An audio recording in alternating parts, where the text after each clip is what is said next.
Good morning, everybody. This is Ashley at Bowen Street Makers Market. I'm here with Dwight Mason of Mason's Custom Knives, Correct.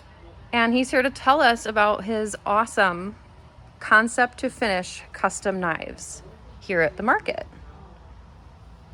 Thanks for being here with us, Dwight. Happy Halloween's Eve. Absolutely. Yay.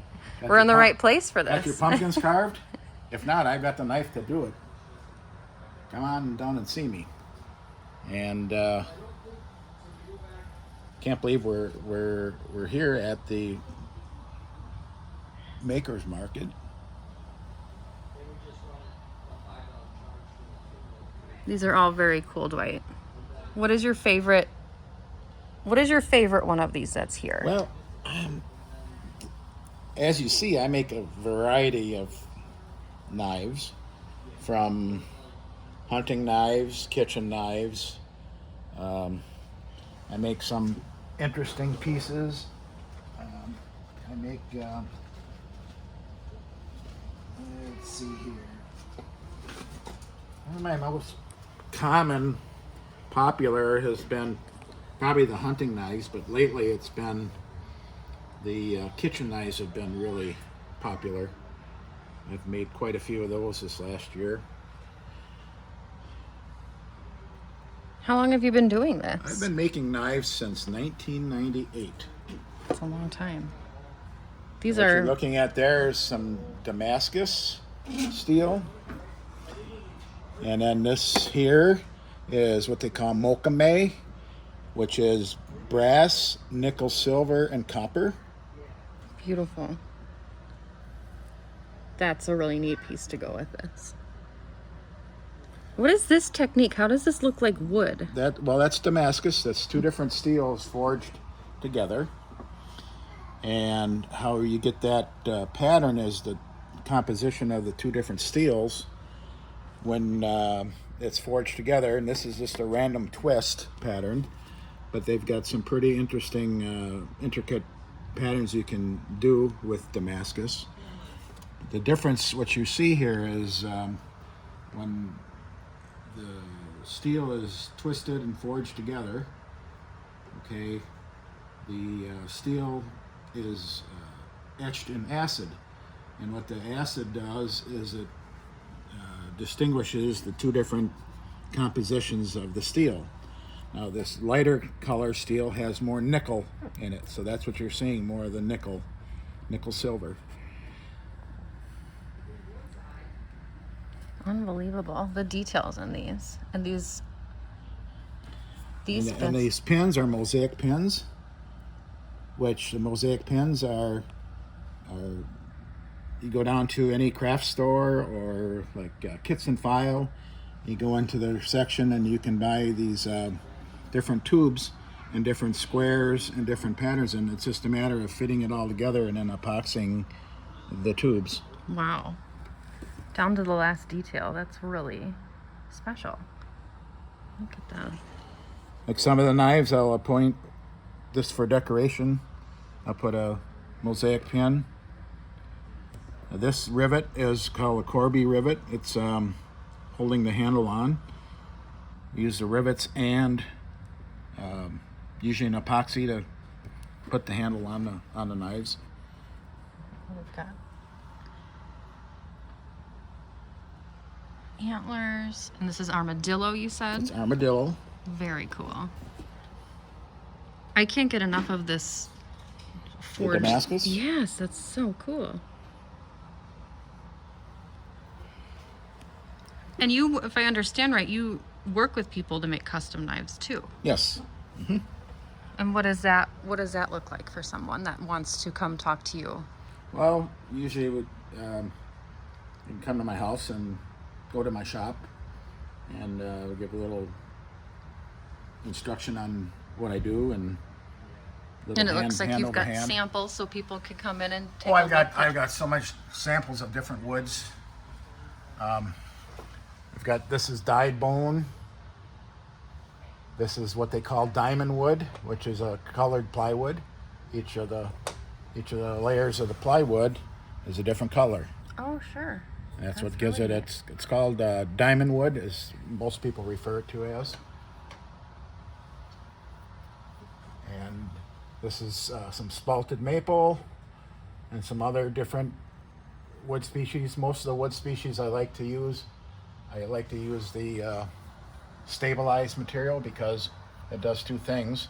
It doesn't expand and contract with humidity, and the stabilization of the wood prevents any odors and things from getting into the handle of the wood. Okay. So if you've got a knife that you're using for game, you're not going to get that odor of the game into the handle of the wood. Sure. Most of my knives start in a basic bar stock like this. This particular piece came this width, but I'll buy a lot of bar stock anywhere from 3/4 of an inch wide up to, this is 4 inches wide. And then you can see I'll just make a pattern, and then I'll cut it out, and then I shape. Did that knife come from that slab? This came right out Okay, of, so yeah, right it's out like of a- here. Cool. And this one's all ready to be heat treated. So this is a pretty raw version. Pretty raw version, Okay. yes. Neat. It's neat to see the process like that.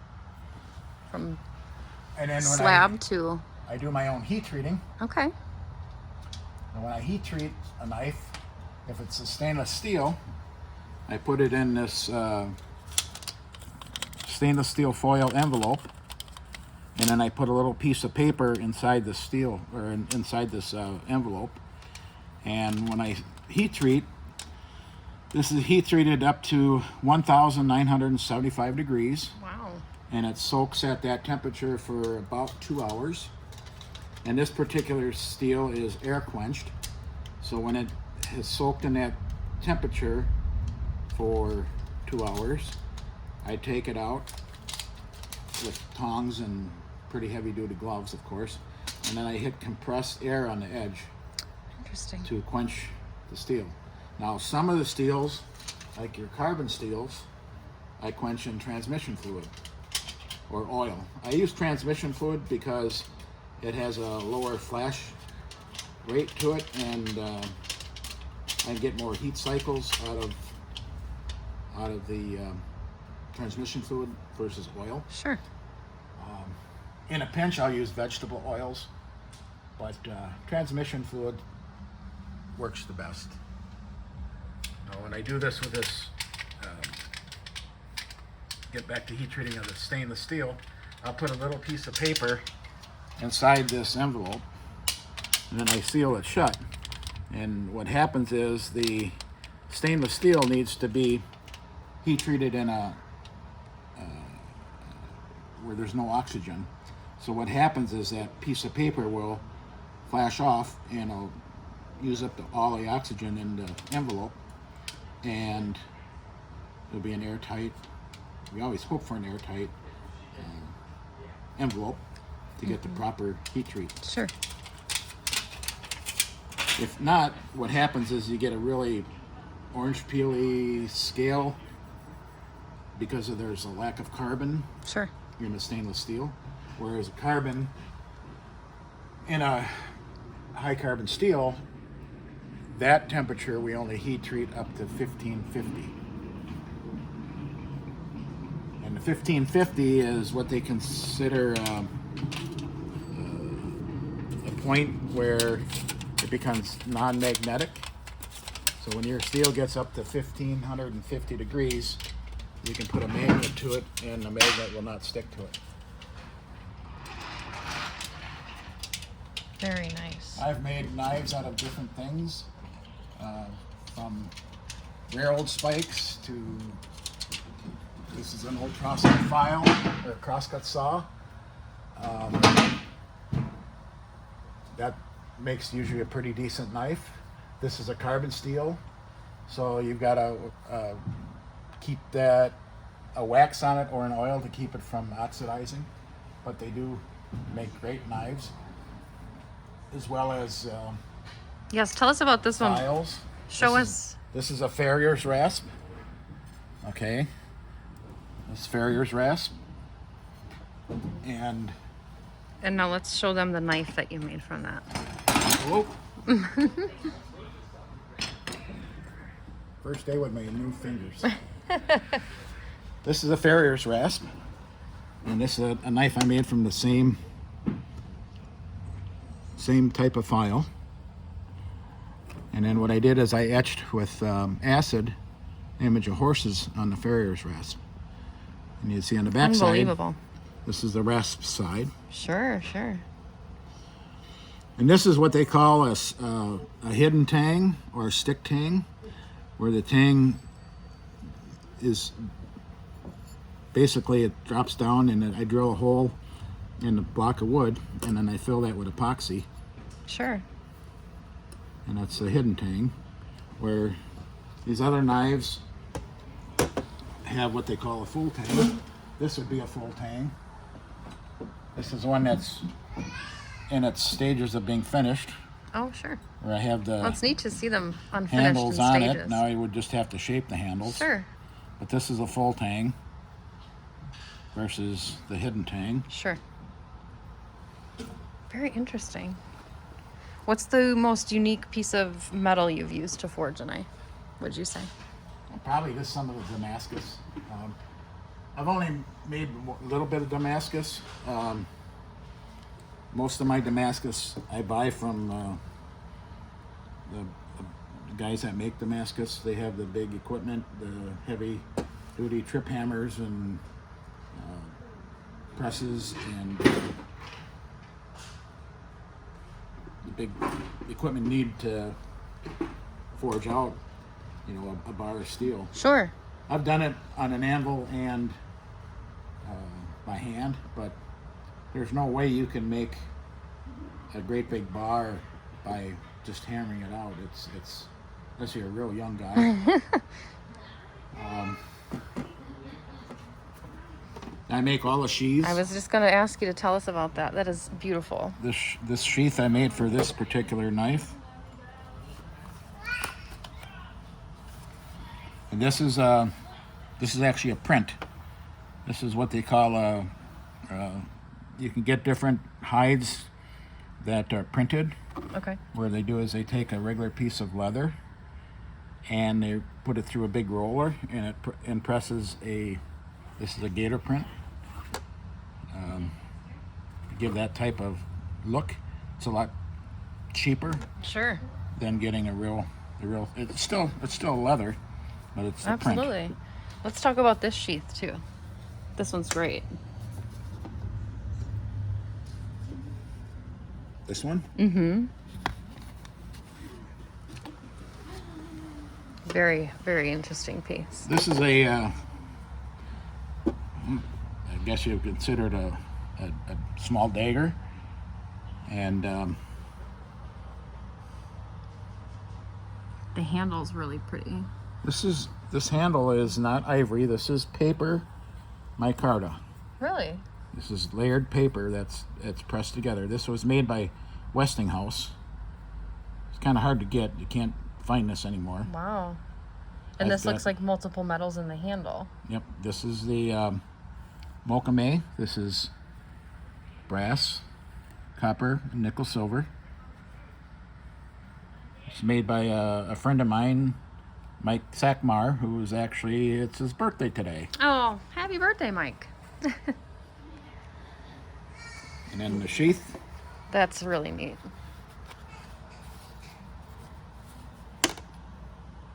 Perfect fit. I make all the sheaths. Stunning detail on these. What is this handle? This is real pretty. That is, this handle is, this is a stabilized maple. It's a stabilized maple. Can you flip it over for me? Very neat. The color variations are... It's really what sets your knives aside from a lot of others. The blades, the handles, the interesting, sheaths. Here's a piece Are all of unique. stabilized maple. Oh, yeah. This is a burl, maple burl. Beautiful. I don't make this. I buy this from a guy who, that's all he does is he makes knife handle materials. Sure. That's perfect. And of course, your awesome business cards. Well, you've got plenty to choose from And then here. we have, let's see here.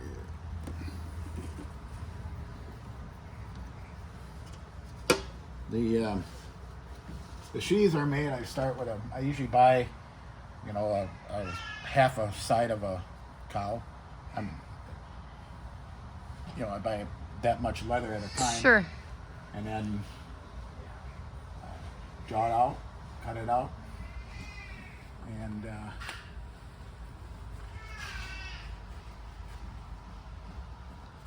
Oh, wow. I do some stamping on it. Not much anymore because I find that the stamping doesn't change much whether I have a very detailed sheath or one that's just plain. It doesn't change the price of the knife. People don't want to pay unless they really want a fancy sheath. Sure. I can make a fancy sheath, but I generally keep it simple. Sure. That's nice. Give Then them I the experiment with the different dyes to give it kind of a camouflage look. option. Yeah. That's really creative.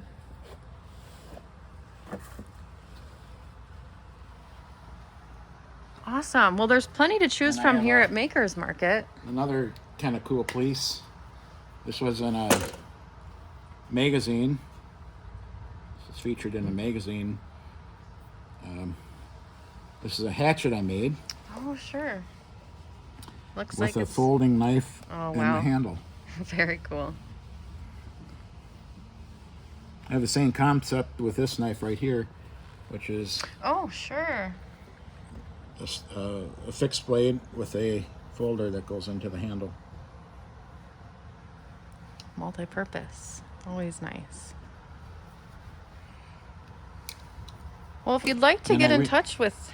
And when I made this sheath, I repurposed a phone pouch clip. Oh, my goodness. That's clever.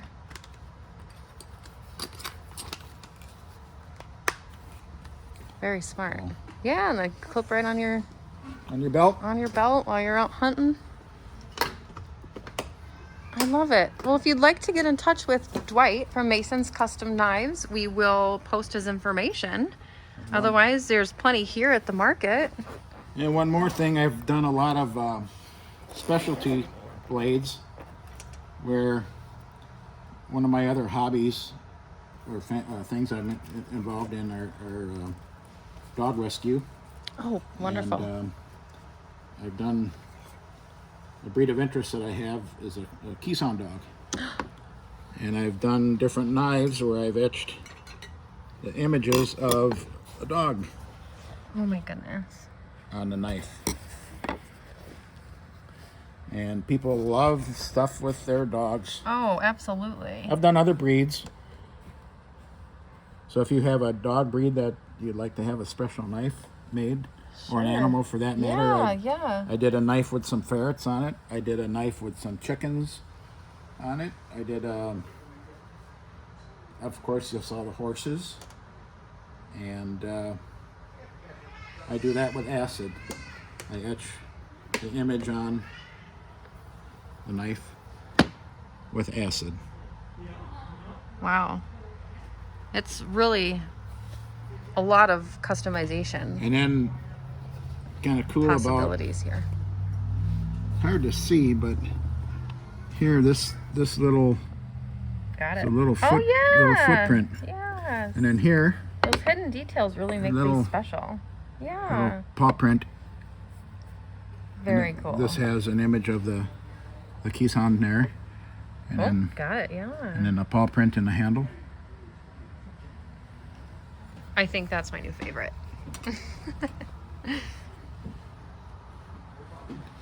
I do love all it. kinds of repair work as well. Oh, good to know.